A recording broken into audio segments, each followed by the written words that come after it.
We gotta take him. Who was that? Dwayne got him. Dwayne, you're a psychopath. Welcome to the Flatlands Field and Fowl podcast. Alright, let's see how this works here. Running that video. Welcome back. I don't even know what episode this is. 30. Let's see. I should have looked this up. Oh, where is it? 37. Dang. Here I am alone in my house. If you're looking on the video, you can see the old logo on the TV. That is the buck I shot in 2017, I think. Yes, 2017, archery. Thanksgiving Monday, it was, in the morning. No. What was it now? Yeah. Thanksgiving Monday in the morning. Early in the morning. Dang. Yeah. Okay.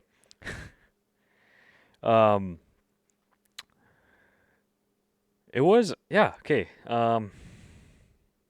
Probably, I want to say 40 minutes into hunting, into shootable light, and oh, now I remember. Okay. So there was the Saturday before, I had been out at this property. I'm not going to reveal where it is. Some of you will know what I'm talking about, but that's all I'm going to say. It's a secret, okay? Out in the killing stand. The Saturday before I was there, so 2 days prior, and I had been in a different part of the property. Actually, I had been in the killing stand, but then I had moved over because I had seen some bucks coming. They were still bachelor at the time. It was this group of 3, and then this guy, the bigger one, Hefty boy. Not Hefty, that's out in a different area of the province where cousin Zach shot Hefty, but there's Hefty XL still out there, so. This guy in particular, we'll call him Girthy? No, we won't. We'll call him Archery 2017. Whatever, we'll call him whatever. So it was getting close to last light on the Saturday, and out walks these 3 bucks, smaller bucks, spikes and forks, and I don't know, maybe a 3x3. I can't remember now exactly. I think I have a video of them from that Monday morning, but anyways, out they come, walking down the field to where they like to go, and oh, now I remember. I was hiding behind the hay rack where this was parked. My uncle had parked a hay rack there. Oh, what's going on here? Okay, take off. He had parked the hay rack there, and you know how bucks are, especially young bucks early in the season. They're kind of dumb. Not dumb, but they're dumb and curious, I guess you could say. So I was sitting there watching these bucks come in, and I remember they walked super close to me. I kind of was hiding behind the wheel or behind a tree or whatever. And they walked in, and they were curious, and there's acorns where I was standing. We're hiding. And I believe last light came, and then it was getting dark, kind of the end of shootable or very close to. And then I seen this out of the same opening in the trees, the same opening of the bush there, where these 3 bachelors had walked out of. Then came this buck I shot 2 days later. I could see him come out. I could see this neck. Good looking rack. Not the biggest or anything, but just this thick neck. I was like, oh, could see him walk out. He was coming to hang out with the boys, the young boys. Out he came, and it just got so dark. Sorry. It just got so dark, and he just walked and walked and walked, and kind of slowly. He knew what was going on, or he was more careful than the other ones, coming out at dark, not earlier in light, whatever, but man, I'm just hopped up on caffeine right now. Yikes. So that ended that Saturday. And the next day was a gathering, whatever, so I didn't hunt that day. That Sunday. And then Monday morning, back at it, first thing in the morning. Out in the killing stand early. And I knew that, I got that stand positioned where I know that it's a corridor. Deer like to come through there. They cross over kind of from the neighbors, and they come down. It's basically a hallway. It's a highway, essentially. It's kind of a few different paths converge right there. And so I sat and waited. And first came by, there was first a doe that came by. I remember she blew me out, which was kind of weird. I was being pretty stale, if I recall, I think. And I don't know if she had a fawn. That's a bit foggy, but anyways, she came by and she didn't like it. She saw me. I think she would have been probably 40-ish yards, maybe 50 yards away, kind of bit of trees in the way and stuff. And she didn't like it, so she buggered off. And I thought, oh, great. Now this sucks. And then, oh man, now I gotta recollect my thoughts here. Oh, yeah, okay. So, shortly thereafter, couple minutes. Excuse me. And that's not the corona.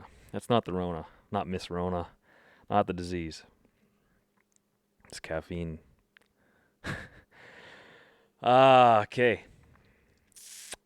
So a couple minutes after that doe buggered off, then those same 3 bachelor bucks. Well, I guess it was a group of 4, right, with the bigger one, the one I eventually shot. But anyways, so all of a sudden these 3 came through, and they were none the wiser of my presence. And they came down one of the trails that goes right close to the stand. And they came out onto the hayfield in front of me like it ain't no thing. And I thought, well, if these 3 boys are here, where's the bigger one, huh? Is he hanging around? So I sat and waited. They stepped out, and I just sat. They kind of went onto the field and did their thing. And then I heard movement. I remember I was sitting there facing north. I look over my left shoulder.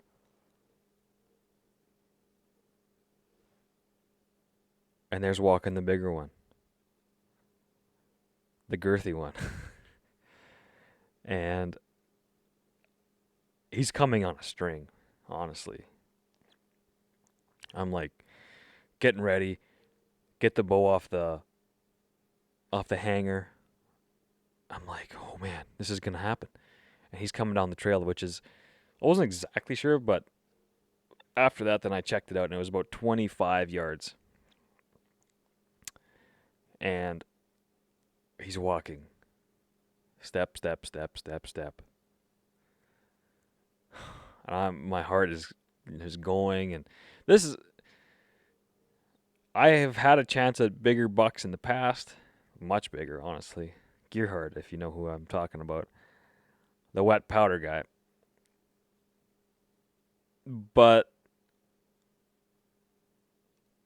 I knew that was impossible to happen now because I had a bow. The worst thing that could happen is the bowstring breaks, or B, so that's A, or B, I just straight up miss. But I'm pretty well practiced, and especially at 20 to 30 yards, like that's not bad. And it wasn't windy. I was in a ladder stand. Everything was stable. Or I guess C could be I fall out of the tree while I'm drawn and whatever. That would suck, but it didn't happen. Oh, okay. Excuse me. So man, I got the burps now. He's coming down this trail, and I have to turn 180 degrees from where I face, because this trail cuts at an angle behind me. It goes from southwest to northeast. And he's walking and walking, and these 3 bachelors are still on the field. And so I slowly turn around with the bow in hand. I draw, and this guy doesn't want to stop. He's at a slow walk, but like I want him to stop. And then there was a small shooting lane, because remember, this is early October, so there's still some leaves and stuff out. Some of it's fallen, but he finally gets this little opening. Meh, meh. Wait a minute. Oh, I think I just yelled at him. I was like, "Hey! Hey!" He like stops, looks, thwack. And oh man, it was like that. No, it wasn't that. It was, I don't know. Whatever that sound is, I don't know how to make it with my hands right now. Whatever that sound is where it's like, oh yeah, you hit him. And the way he jumped, he like, whoop, his back arced. And he ran just a few yards. And then he stopped and he just walked away. And he walked and walked until I couldn't see him through the trees. But you could just tell. I've been around enough. At the time, I'd been around enough deer and heard enough stories and seen enough videos, and at the time I think I'd only shot one deer prior. I'd shot some bears as well, but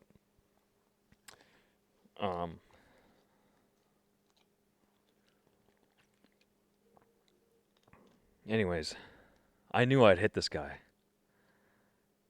So I sat in the stand for a while, number of minutes, let these bachelor bucks do their thing. Pull out the phone, take some video. Eventually they come right close by me again, and they walk back into the bush. They knew that their 4th partner was coming, and I guess they kind of wondered where he went. So eventually they stepped off. They walked back through the trees. They disappeared. I thought, great. Okay, well, there's a, one, I think there was a 3x3, the biggest one of the group of 3. And I thought, well, there's a nice deer for my brother to shoot yet. So I won't bump them. I won't spook them. I'll try to keep them handy for him. And I let them step off. So, grab the bow, climb down the tree, and it's time to find some blood. Let's go blood trailing. Pace it out to where he was when I shot him, 25 yards. Perfect. I was extremely confident. I knew that I smoked this guy. And it was just blood. I've done a few blood trails, and this was just easy. He was just leaking. But I had to follow him for a ways, unfortunately. He walked quite a ways. I had to, man. He walked into some of the thickest stuff. And I made the mistake of, I was following. All of a sudden I saw him. He was walking still. I saw him, and then I made the mistake of following him by sight. not by blood. And he buggered off. I thought, well, great. He just kept going into the thicker and thicker stuff. Oh, I was super frustrated with myself then. I was like, come on, man. So then, I tried to follow him by sight. I lost the blood trail. Well, here's a lesson. Maybe don't do that. Follow the blood trail, and you'll end up where you saw him, and you won't be misled by what your eyes are telling you and what where you think he's going. Just follow the blood, man. So I had to double back, go back to where I'd been standing when I saw him, and then start over from there. And sure enough, I kept walking, winding around, and finally, a while later, there he was laying. And, had that moment, that long moment of, how do you explain it? When you come up on a deer you've killed. It's like it's a difficult feeling. It's not for everybody to experience, that's for sure. But it's like almost, man, I don't know. You're not sad, but it's like a thankfulness and a celebration, and it's just a whirlwind of emotions. Like, you go from every corner of where your mind can be. You come up to him, and you're relieved, and then you're sad, and then you're ecstatic, and then you're like,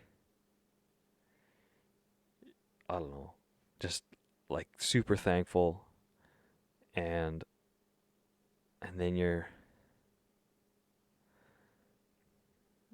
it's just a hard feeling to encapsulate. Like, and that was the nicest deer I'd ever shot. And where I hunt, where I got this guy, there's an emotional tie to the land there for me. And it's just, oh my goodness, it's so hard to explain. Even now, I'm kind of reliving it. And this was over 3 years ago. And I'm at a loss for words still. Like, man,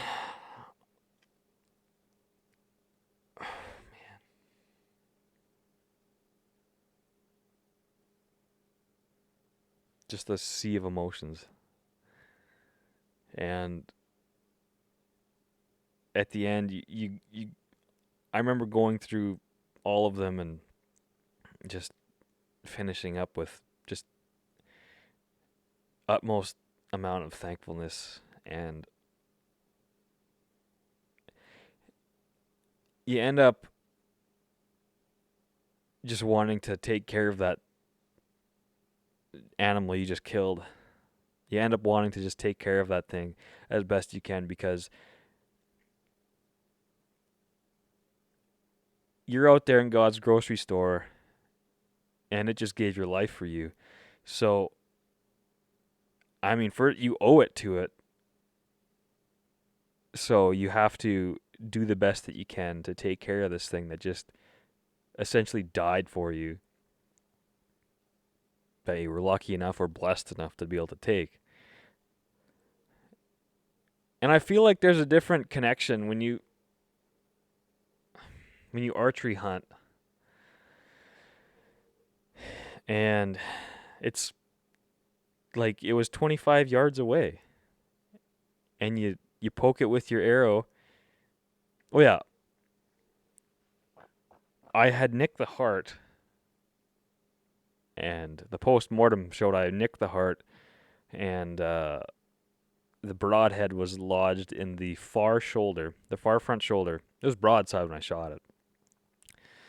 At an angle down from the tree stand. So with every step, that broadhead, it was a slick trick grist trick too. Same type of broadhead I shot my deer with this year. And another one a couple years ago or whenever. I forget right now.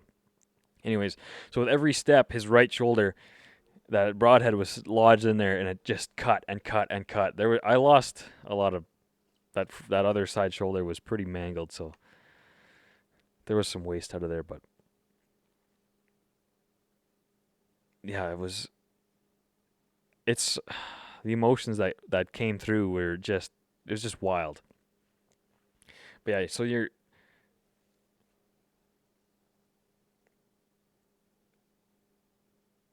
just owe, I feel like you owe the animal so much. And so then it was a difficult drag. That was pretty thick stuff, so I drugged that sucker to a good spot, field dressed it, did the obligatory trophy pictures, and it was a hefty boy to load up. Field dressed, I think it was 210 pounds. We weighed it on the scale. So that was a good deer. Got it on the wall right there. And on the TV right there. In the background is a picture of a creek where I've hunted ducks and hung out and took the dog and found God there. At Larry Fleet, where I find God. Check that out. So I guess that's a version of the story of the 2017 buck right there, archery buck. And yeah, I don't know, those emotions that you go through are just hard to explain. And I don't think that's a bad thing. But it's just something that you'll never truly know until you actually experience it. You can't take my word for it and understand it. Because, I mean, every person will go through it differently. They'll react to it differently, but you'll never truly know until you experience it for yourself. And I think that you learn a lot about yourself in that moment. And in that time, like if you didn't know already, then you realize how little the actual killing, how little of a factor the actual killing or the actual shot is. How little of a factor that is. Like, it's so much more than that, the experience. Like, now let me ask you this. How often on the couch or in town or, I don't know, being a delinquent somewhere, are you going to learn these things about wildlife, about nature, about God's country? You're sitting there watching the sunrise, listening to the birds, looking at nature, seeing these animals in their natural habitat. I guarantee you, out there spending this time having these experiences, you're going to end up learning more and knowing more about these animals than, like Ranella says, I know more about wildlife. I forget exactly how he said it, but if you watch Stars in the Sky, his documentary film, he's talking to he's asked the question by a animal rights activist or something.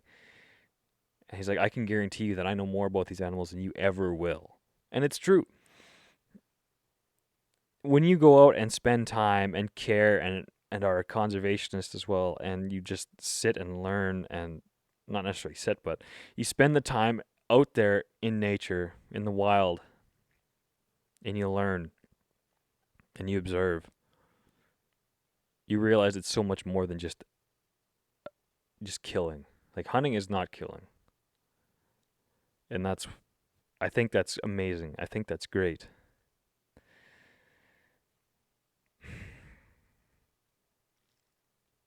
There's the amount of things that you learn about yourself.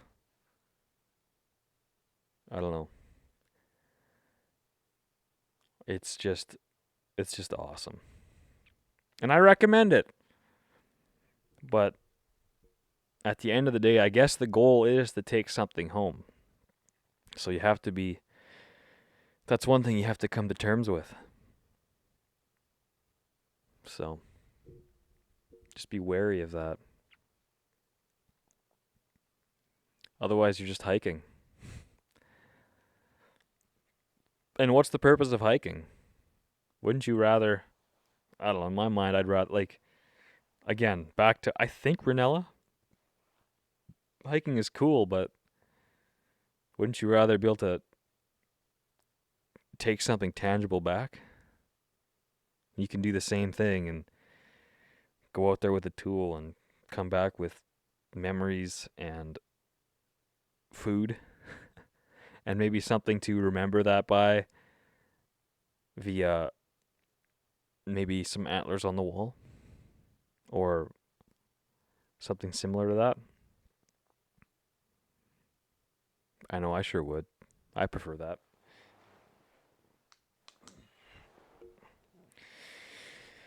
Oh, let's see something out of Aldo Leopold's Asan County Almanac. Since it's December, let's go. I haven't finished this book, but let's go to December here.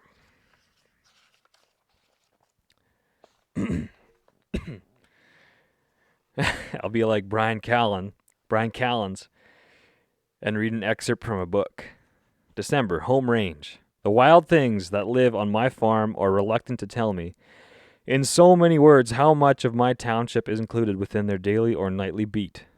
I'm curious about this, for it gives me the ratio between the size of their universe and the size of mine, and it conveniently begs the much more important question. Who is the more thoroughly acquainted with the world in which he lives? Like people, my animals frequently disclose their actions.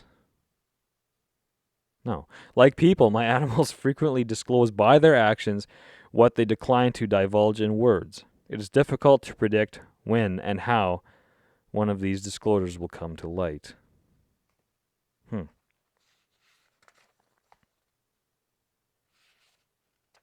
Interesting.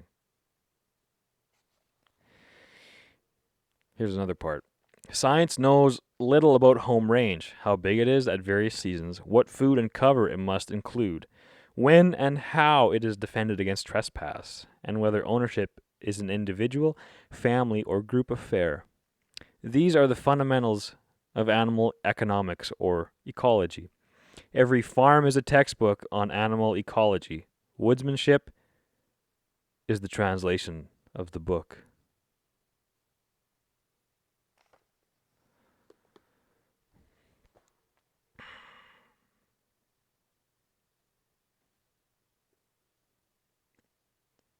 You just got to spend some time out there. You just got to spend some time out there. Okay. Let's go over a few waterfowl tips, I think, for next year. Some things to remember. A, you got to scout. Do lots of scouting. Find where the birds are. I didn't do enough of that this year. I'll be the first to admit. I slipped up. B, do more scouting. C, do more scouting. Find where they are. D, do more scouting. Anyways. Concealment. You have to conceal. And you gotta...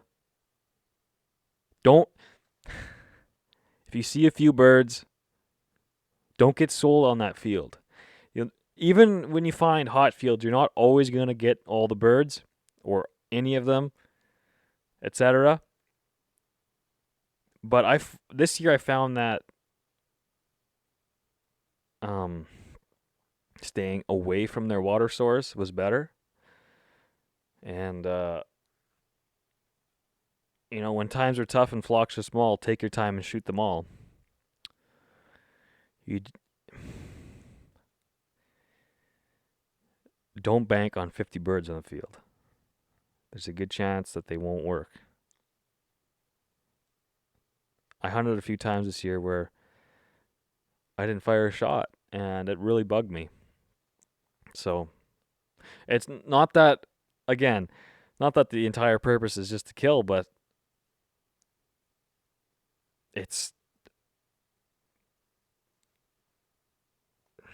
you need to do better homework to put yourself in positions to have more bird action. So that comes into scouting. So I think that scouting is the number one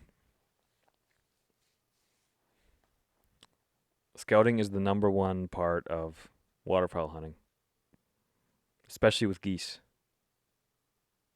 Oh, and I learned, who did I talk to? Oh, okay. I got stopped by a conservation officer one evening this fall. I was just out for a cruise in Sandylands.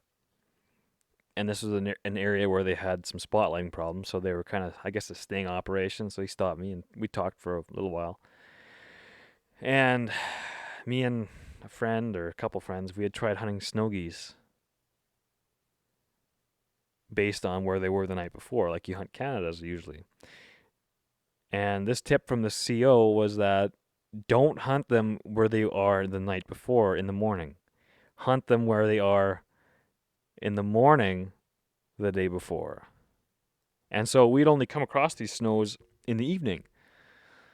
So we didn't know, and also get out there earlier than later. Because for some, like, this was end of September, early October, I don't remember now, but you have to, in this particular time, we were out there well before shooting light, but that wasn't early enough. So go to bed earlier, get up earlier, and do it. And good luck. And yeah, I don't know. Finish your ribbons, kids. Out.